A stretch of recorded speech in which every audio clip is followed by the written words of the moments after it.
Hi hello friends, എല്ലാ കൂട്ടുകാർക്കും ഇന്നത്തെ എപ്പിസോഡിലേക്ക് സ്വാഗതം. അങ്ങനെ രതീഷ് നോക്കുമ്പോൾ താക്കോല് കാണുന്നില്ല. ഈശ്വരൻ, ഇനി വല്ല കള്ളന്മാരാണോ എന്ന് പറഞ്ഞിട്ട് വാതിലിൽ ഇങ്ങനെ മുട്ടുമ്പോഴേക്കും അമ്മുമ്മ വാതിൽ തുറക്കുവാട്ടോ. നിങ്ങൾ എന്താ ഇവിടെ എന്ന് ചോദിക്കുമ്പോൾ, എടാ രതീഷേ, കേറി കിടക്കാൻ സ്ഥലവും ഇല്ലടാ, ഭയങ്കര വെയിലാ പുറത്ത്, അതുകൊണ്ട് വന്നതാ. നിങ്ങളുടെ താരാ പറഞ്ഞത് ഇവിടെ വരണ്ട? ഹോസ്പിറ്റലിൽ വെച്ച് കണ്ടപ്പോഴേ ഞാൻ പറഞ്ഞതല്ലേ ഇങ്ങോട്ട് വരണ്ടെന്ന്. എടാ എന്നാലും കാദംബരി പ്രസവിച്ച് കിടക്കല്ലേ എടാ, അവൾ തിരിച്ചിങ്ങോട്ട് വരുമ്പോഴേക്കും അവളെയും കുഞ്ഞിനെയൊക്കെ നോക്കാം. അയ്യോ, എന്റെ കുഞ്ഞും ഭാര്യ എന്നുള്ള സ്ഥലത്ത് 7 അയലത്ത് പോലും നിങ്ങളെ കണ്ടുപോകല്ലേ എന്ന് പറയാണ്. എന്നാ ശരിടാ, അവള് ഡിസ്ചാർജ് ചെയ്ത് വരുന്നവരെ ഞാനും എന്റെ മോനും ഇവിടെ നിന്നോട്ടെ. അപ്പോ നിങ്ങളുടെ മോൻ ഇവിടെ ഉണ്ടോ? ഉണ്ട്. ഏട്ടാ അയാൾ അവിടെ? അവൻ കിടക്കുവാടാ, ഒട്ടും വയ്യ അവന് ഭയങ്കര ക്ഷീണം. അയ്യോ ഭയങ്കര ക്ഷീണം, ഞാനത് കാണട്ടെ അയാളെ എന്ന് പറയാണ്. ശേഷം രതീഷ് റൂമിലേക്ക് പോകുമ്പോഴേക്കും പ്രകാശ് അവിടെ നല്ല കിടന്ന് ഉറക്കുവാട്ടോ. അയ്യടാ, എന്താ കിടന്ന് ഉറങ്ങണം, എടോ എഴുന്നേക്കടോ എന്ന് പറയാണ്. ആ രതീഷ് എന്ന് പറയുമ്പോഴേക്കും, നിങ്ങളുടെ താരടോ ഇവിടെ വന്ന് കയറി വലിഞ്ഞ് കയറി കിടക്കാൻ പറഞ്ഞത്. ഓ, പെമ്മക്കളെയൊന്നും കണ്ടൂടാ, പക്ഷെ പെമ്മക്കളെ കെട്ടിച്ചു പോയേക്കണ വീട്ടിൽ നാണുമില്ലാണ്ട് ഇങ്ങനെ കയറി കിടക്കാൻ ഒരു ഉളുപ്പിലിടുന്നത് എനിക്ക് എന്ന് പറഞ്ഞല്ല. നിങ്ങളുടെ രാജകുമാരൻ എവിടെ? അവനോട് പറഞ്ഞൂടായിരുന്നോ വീട് നോക്കി തരാനായിട്ട്? അവൻ എവിടെ പോയി എന്ന് ഇങ്ങനെ ചോദിക്കുകയാണ്. അവന്റെ കാര്യമൊന്നും അറിയില്ല. ഓ, അറിയില്ലെന്ന്. എന്നാൽ നിങ്ങളെ സമ്മതിച്ചിരിക്കുന്നു കേട്ടോ. പെമ്പിള്ളേരെ കാണാൻ വയ്യ, പക്ഷെ അവിടെ വീട്ടിൽ കയറി താമസിക്കാൻ എന്താ ഒരു നാണമില്ലായ്മ എത്ര. ഇവിടെ നിൽക്കാൻ പറ്റില്ല, പോവാൻ നോക്ക്. എടാ രതീഷ്, വയ്യാത്ത അമ്മാവനെയും കൊണ്ട് എന്നെ എവിടെയാടെ പോവാന്ന് ചോദിക്കുകയാണ്. അതൊന്നും എനിക്കറിയില്ല. നിങ്ങൾക്ക് കയറി കിടക്കാൻ ഒരു ഇടവില്ലെങ്കിൽ നിങ്ങളൊരു കാര്യം ചെയ്യും, വല്ല കടത്തിണ്ടയിലോ അല്ലെങ്കിൽ അമ്പലനടയിലോ പള്ളിയുടെ മുറ്റത്തോ പോയി കിടന്ന് ഉറങ്ങാൻ നോക്ക് എന്ന് പറയണം. എടാ രതീഷ്, 2 ദിവസം നിന്നോട്ടെടാന്ന് പറയാണ്. വേണ്ട, ഞാനിവിടെ നിങ്ങളിവിടെ നിൽക്കാൻ ഞാൻ സമ്മതിക്കില്ല. ഇതേ ഞാനും എൻ്റെ ഭാര്യ നന്നാവാൻ തുടങ്ങിയത് കല്യാണിയുടെ കിരണിന്റെ കൂടെ കൂടിയ പിന്നെയാണ് ഇപ്പോഴും ഞങ്ങളൊന്ന് ജീവിച്ചു തുടങ്ങിയത്. കല്യാണി വാങ്ങിച്ചിരുന്ന വീടായിരുന്നു പറയാം. ഓഹോ, അവളുടെ വീടാണോ? അവളുടെ വീടാണെങ്കിൽ ഞാൻ ഇവിടെ കയറില്ലായിരുന്നു. ആഹാ, അപ്പോഴും നിങ്ങളുടെ അഹങ്കാരത്തിന് കുറവൊന്നും ഇല്ലല്ലേ? അതെ, ഇത് കല്യാണി വാങ്ങിച്ചിരുന്ന വീട് തന്നെയാണ്. അമ്മേ, നമുക്ക് ഇവിടുന്ന് പോവാം. എങ്ങോട്ട് പോകാനുണ്ടോ നീ പറയുന്നത്? പുറത്ത് ഭയങ്കര വെയിലാണ് രതീഷേ. അതെ, വെയിലടിച്ചാലോ ഒന്നും സംഭവിക്കാൻ പോണെന്നില്ല. പൊരിഞ്ഞ വെയിലാണെങ്കിൽ കൊണ്ടോ. അതെ, പൊരിഞ്ഞ വെയിൽ കൊണ്ട് കുറച്ച് കറക്കട്ടെ രണ്ടുപേരും എന്ന് പറയാണ്. നിങ്ങൾ രണ്ടുപേരും മരത്തിൽ കൂടെ ഇറങ്ങി പോവാൻ നോക്ക്. അത് നിങ്ങൾക്ക് ജീവിക്കാൻ ഒരു മാർഗ്ഗം ഇല്ലെങ്കിൽ നിങ്ങളെ എവിടെയെങ്കിലും പോയി തെണ്ടി ജീവിക്കുക. അത് നിങ്ങൾക്ക് ഇപ്പൊ ശീലം ഉണ്ടല്ലോ. അമ്മേ, ഇയാളെ വായിരിക്കണം കേൾക്കാൻ വേണ്ടിയിട്ടോ അമ്മയോട് വിളിച്ചോണ്ടത്. എടാ, അത് പുറത്ത് നടക്കാൻ പറ്റാത്തൊരു അവസ്ഥയുണ്ടോ, എനിക്ക് വയ്യയുടെ കാലൊക്കെ വല്ലാത്ത വേദന, അത് ഇവരോട് പറഞ്ഞിട്ട് ഒരു കാര്യമില്ലെന്ന് പറയാണ്. അതെ, കാര്യമൊന്നുമില്ല, അതുകൊണ്ട് രണ്ടുപോയി ഇറങ്ങാൻ നോക്ക് എന്ന് പറഞ്ഞിട്ട് രണ്ടുപേരുടെ പെട്ടിയും ബാഗൊക്കെ എടുത്ത് മുറ്റത്തേക്ക് വലിച്ചിട്ട് ഷൗട്ടൊക്കെ വെച്ച് കൊടുക്കുക കേട്ടോ. എന്നിട്ട് രണ്ടുപേരെ പോയി ഇറങ്ങ് എന്ന് പറഞ്ഞിട്ട് രണ്ടുപേരും തള്ളി പിടിക്കുകയാണ്. തള്ളി പിടിച്ചതിന് ശേഷം വാതിലെടുത്ത് രണ്ടുപേരും ഉന്തി വിടുക കേട്ടോ. ശേഷം രണ്ടുപേരും ബാഗ് എടുത്ത് പോകാനായിട്ട് തിരിയുമ്പോഴേക്കും രതീഷ് പെട്ടെന്ന് വാതിലടക്കുവാണ്. രതീഷ് വാതിലടച്ച് കഴിയുമ്പോഴേക്കും നമ്മുടെ പ്രകാശം പറഞ്ഞിട്ട്, കണ്ടില്ലേ അമ്മേ, ഞങ്ങളെ പടിയടിച്ച് പിണ്ടം വെച്ചത്, എന്തിനാ അമ്മ ഇങ്ങോട്ട് കൂട്ടിക്കൊണ്ടാന്ന് പറഞ്ഞത്? അത് അവനങ്ങനെ ചെയ്യുമെന്ന് ഞാൻ വിചാരിച്ചില്ലടാ എന്ന് പറയാണ്. എന്തായാലും വാ എന്ന് പറയാണ്. ഈ പൊരിവെളുത്ത് ഞങ്ങൾ എന്ത് ചെയ്യടേ പ്രകാശ, അമ്മ വാ അമ്മ എന്ന് പറഞ്ഞിട്ട് നമ്മുടെ പ്രകാശൻ അമ്മേനെയും കൂട്ടിക്കൊണ്ട് വഴി നീളെ ഇങ്ങനെ നടക്കുക കേട്ടോ. അപ്പൊ അമ്മ പറയണ്ടടാ, ഒരുപാട് കട കടന്നുപോയി, മോരും വെള്ളവും നാരങ്ങ വെള്ളമൊക്കെ ഉള്ള കട ഒത്തിരി കടന്നുപോയി, ഒന്നും മേടിക്കാൻ പോലും പറ്റുന്നില്ല, ദാഹിച്ചിട്ടാണെങ്കിൽ വയ്യ എന്നൊക്കെ പറയുമ്പോൾ ഒരു പൈപ്പ് കാണട്ടെ റോഡ് സൈഡ്. ദൈവമേ, ഒരു പൈപ്പ് എന്ന് പറയാണ്. അമ്മമ്മ ആർത്തിയോട് കൂടി തന്നെ ആ പൈപ്പിന്റെ അടുത്തേക്ക് പോവാണ്. പ്രകാശം പറഞ്ഞ, അമ്മേ ഗ്ലാസ് ഉണ്ട്, അമ്മേ ഗ്ലാസ് തരാം. വേണ്ട, ഗ്ലാസ് ഒന്നും വേണ്ട. ഓ, ദാഹിച്ചിട്ട് വയ്യാതെ വിട്ട് അതിൽ വെള്ളമൊക്കെ കോരി ഇങ്ങനെ കുടിക്കുക കേട്ടോ. ശേഷം ഓ സമാധാനായി, പ്രകാശം നീ കുടിക്കടാന്ന് പറയുമ്പോൾ പ്രകാശം ഒരു ഗ്ലാസ് എടുത്തിട്ട് അവിടെ നിന്ന് ഇങ്ങനെ വെള്ളം കുടിച്ചുകൊണ്ടിരിക്കുകയാണ്. ആ സമയത്ത് കാർത്തികയുടെ വണ്ടി അങ്ങോട്ടേക്ക് വരുന്നുണ്ട്. കാർത്തിക അവിടെ നിന്ന് വരുന്നുണ്ട്. വണ്ടിയിൽ നിന്ന് ഇറങ്ങിയിട്ട് കാർത്തിക ഇങ്ങനെ നോക്കിക്കൊണ്ടിരിക്കുകയാണ്. ആഹാ, രണ്ടും ഇവിടെ നിൽക്കുവാണോ? ആഹാ, നീയാണല്ലേ എന്ന് അമ്മ പറയണ്ടേ. നിന്റെ കമ്പനിയിൽ ഒരുപാട് നാൾ വർക്ക് ചെയ്തല്ലേ, എൻ്റെ മോനും കൊച്ചുമോനും കൂടിയിട്ട് അതിന്റെ സാലറി എങ്കിലും നിങ്ങൾക്ക് കൊടുത്തൂടെ? ഇല്ല, കൊടുക്കില്ല എന്ന് പറയാണ്. നീയും നിന്റെ അനിയത്തിയൊക്കെ ഈ നിലയിലാവാൻ കാരണേ നിങ്ങളെ പ്രകാശിന്റെ മക്കളായത് കൊണ്ടിട്ടാ എന്ന് അമ്മ പറയുമ്പോ നമ്മുടെ കാർത്തിക പറയണ്ട, ആര് പറഞ്ഞു പ്രകാശിന്റെ മക്കളായതുകൊണ്ടാണ് ഞങ്ങൾ രക്ഷപ്പെട്ടെന്ന്? ഒരിക്കലില്ല, ഞങ്ങളെ പ്രസവിച്ചത് നല്ല അമ്മമാരായതുകൊണ്ടാണ് ഞങ്ങൾ രക്ഷപ്പെട്ടതെന്ന് പറയണം. അല്ലെങ്കിലും ഇയാളുടെ അടുത്ത് ഇയാളൊക്കെ കൂടെ ജീവിച്ച ആരെങ്കിലും രക്ഷപ്പെടുമെന്ന് ചോദിക്കുമ്പോൾ, അതെ രക്തബന്ധം ഒന്ന് ഉണ്ടടി എന്ന് അമ്മ പറയുമ്പോൾ, രക്തബന്ധം, ഈ രക്തം ഊറ്റിക്കുടിക്കുന്ന ഇയാൾക്ക് എന്ത് രക്തബന്ധം എന്ന് ചോദിക്കണം. രക്തം കട്ട പിടിപ്പിക്കുന്ന സ്വഭാവം ഇയാളുടെ.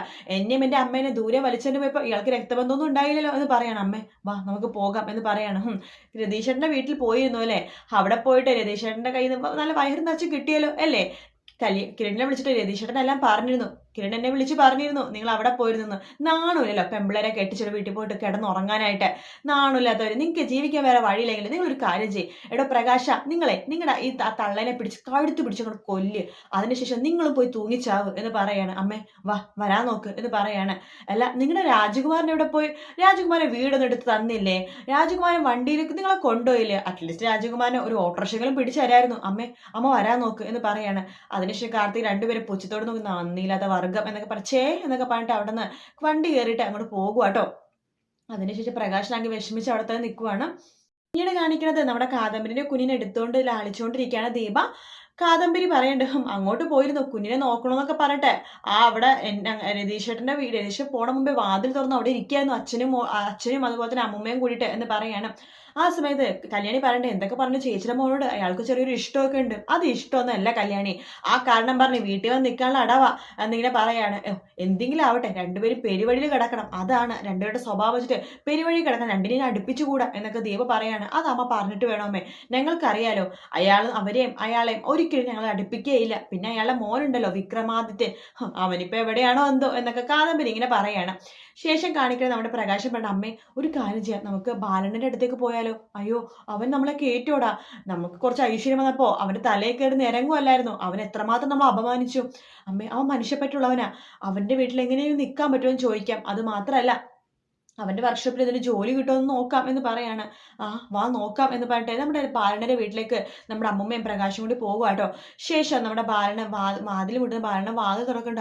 ഇതാര് പ്രകാശൻ സാറും മാഡോ എന്ന് ചോദിക്കുകയാണ്. എടാ ശവത്തി കുത്തലടാ ബാലണ്ണ എന്ന് അമ്മൂമ്മ പറയുമ്പോ അല്ല നിങ്ങൾ അങ്ങനെ വിളിച്ചോളല്ലേ നിങ്ങൾ പറഞ്ഞത് എന്ന് പറയുമ്പോഴേക്കും ബാലണ്ണന്റെ ഭാര്യ വരുന്നുണ്ട് കേട്ടോ.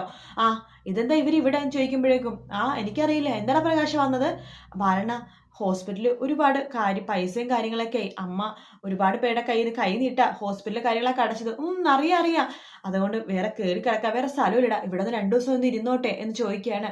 അപ്പോഴേക്കും നമ്മുടെ ബാലണ്ണൻ പറയണ്ട, അതെ നിങ്ങളുടെ അമ്മ കൈ നീട്ടിയ സമയത്ത് കുറച്ച് പൈസ ഞാൻ കൈ വെച്ച് കൊടുത്തായിരുന്നു, പിന്നെ എനിക്ക് അറിയാവുന്നതൊക്കെ ഞാൻ പറഞ്ഞായിരുന്നു ഇവർ കൈ നീട്ടി വരുവാണെങ്കിൽ പൈസ കൈ കൊടുക്കാനായിട്ട്. ആ സമയത്ത് അമ്മ പറയണ്ട് അറിഞ്ഞിടാ നീ പറഞ്ഞിട്ട് പൈസ ചിലവരൊക്കെ തന്നത് അതൊക്കെ എനിക്കറിയാം, അതുകൊണ്ടാണ് പ്രകാശൻ ഡിസ്ചാർജ് ചെയ്തത്. എടാ 2-3 ദിവസം ഞങ്ങൾ ഇവിടെ നിന്നോട്ടെടാ, പോവാൻ വേറൊരു ഇടവും ഇല്ലാത്തോണ്ടാ. അയ്യോ നിങ്ങളുടെ രാജകുമാരൻ എവിടെ പോയി? അവനെ കുറിച്ച് ഒരു അറിവില്ലടാ. വല്ല വീടോ വല്ല ബാങ്കോ പൊട്ടിക്കാൻ വേണ്ടി പോയതായിരിക്കും എന്ന് പറയണം. ബാലണ്ണ എങ്ങനെയെങ്കിലൊക്കെ ഇവിടെ കിടക്കാൻ ഒരു സൗകര്യം തരാവോ എന്ന് ചോദിക്കണം. ഐശ്വര്യം വന്നപ്പോ നിങ്ങൾ എന്നെ സാറേന്ന് വിളിക്കാനല്ലേ പറഞ്ഞത്, നിങ്ങളെ മാഡം എന്ന് വിളിക്കണം പോലും. ഇവരങ്ങനെയൊക്കെ പറഞ്ഞു മനുഷ്യൻ നിങ്ങളുടെ എന്ന് ബാലണ്ണന്റെ ഭാര്യ ചോദിക്കുമ്പോ പിന്നല്ലാതെ അങ്ങനെയൊക്കെ പറഞ്ഞു. ഈ പ്രായത്തിൽ ഇവരൊരു മാഡം എന്ന് പറയാണ്. ബാലണ്ണൻ ഞങ്ങളിവിടെ നിന്ന് കിടന്നോട്ടെ എന്ന് പ്രകാശം ചോദിക്കുമ്പോ ഭാര്യ അതായത് ബാലണ്ണന്റെ ഭാര്യ വിളിക്കണ്ട. എടോ മനുഷ്യ ഇങ്ങോട്ട് വന്നേ എന്ന് പറഞ്ഞ് വിളിക്കുകയാണ്. എന്താടി എന്ന് ചോദിക്കുമ്പോൾ നിങ്ങൾ ഇങ്ങോട്ട് വാ എന്ന് പറഞ്ഞിട്ട് അകത്തേക്ക് കൂട്ടിക്കൊണ്ട് പോകണം. അതെ അവരിവിടെ താമസിപ്പിക്കാൻ പറ്റില്ല കേട്ടോ, കള്ളക്കൂട്ടങ്ങൾ ഇവിടെ നിന്ന് അടിച്ചു മാറ്റിക്കൊണ്ട് പോയാലാ. ഇവിടുന്ന് എന്ത് അടിച്ചു മാറ്റാനാടി? എന്റെ കഴുതി കിടക്കുന്നത് സ്വർണ്ണമാലയല്ലേ, കമ്മലല്ലേ കാതി കിടക്കണത്, ഇതൊക്കെ അടിച്ചുകൊണ്ട് പോകും. പിന്നെ അവരുടെ മകനെ ക്രൂരന, മോഷ്ടാതാവ്, കള്ളൻ, കൊലപ്പുള്ളി, അങ്ങനെ പല സംഭവങ്ങളുണ്ട്. അതുകൊണ്ട് അവരിവിടെ കയറ്റി നിൽക്കാൻ പറ്റുമെന്നില്ല. അയ്യോ ഞാനത് അവരുടെ അടുത്ത് എങ്ങനെ പറയോടി, നിങ്ങൾക്ക് പറയാൻ പറ്റില്ലെങ്കിൽ ഞാൻ പറഞ്ഞോളാം എന്ന് പറയണം. ആ സമയത്ത് അമ്മ പ്രകാശനോട് പറയണ്ട, അവളെ വിളിച്ചുകൊണ്ട് പോയത് എന്തിനാണെന്ന് അറിയാവൂടാ, അവനെ വഴക്ക് പറയാൻ വേണ്ടിയിട്ടായിരിക്കും നമ്മളിവിടെ നിർത്തണ്ടെന്ന് പറയാനായിട്ട് എന്ന് പറഞ്ഞുകൊണ്ടിരിക്കുന്നതിന് നമ്മുടെ ബാലണ്ണനും അതുപോലെ തന്നെ നമ്മുടെ ബാലന്റെ ഭാര്യയും കൂടി വരുവാണ്. എടാ പ്രകാശ പറ്റില്ല കേട്ടോ, ഇവിടെ വാക്കൻസി ഇല്ല. വാക്കൻസിയോ?